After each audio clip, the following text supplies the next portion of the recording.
Cobalt avtomatik korobkaga stage 1 programma qilib berganmiz. Hozir programmani ishlashini, ovozlarini ham eshitasizlar. Konditsionerni o'chiraman hozir mana.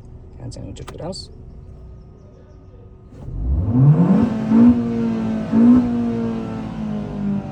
Ito tag'in ham oxirgacha bosayotganim yo'q, motorga nagruska bo'lmasligi maqsadida. Atak programma idealni ishlayapti, tortishi samolyot bo'ladi. Bu hozir benzinda mashina, benzin programma. Xo'p, gaz xohlasanglar, gaz benzinga ham xuddi shunaqa idealni stage 1 programma qilib berishimiz mumkin. Xohlasanglar stage 2 ga ham o'tkazamiz, faqat stage 2 da ko'pchilik bilmaydi.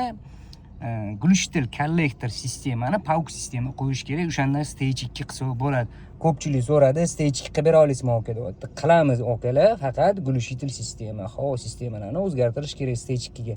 Xo'p, stage 1 ga ham ozgina peredelka joylarimiz bor, ularni ham qilsa bo'ladi. Xudo xolisa programmada muammo yo'q. Konditsioner bo'yicha ham kelaverasizlar. Men konditsionerlarni lekin vashi muzlatyaptiki, tonirovka bilan maza bo'lib ketyapti lekin. Sog' bo'lasizlar. Bitta like bosib, podpiska bosib qo'yasizlar. Tamam.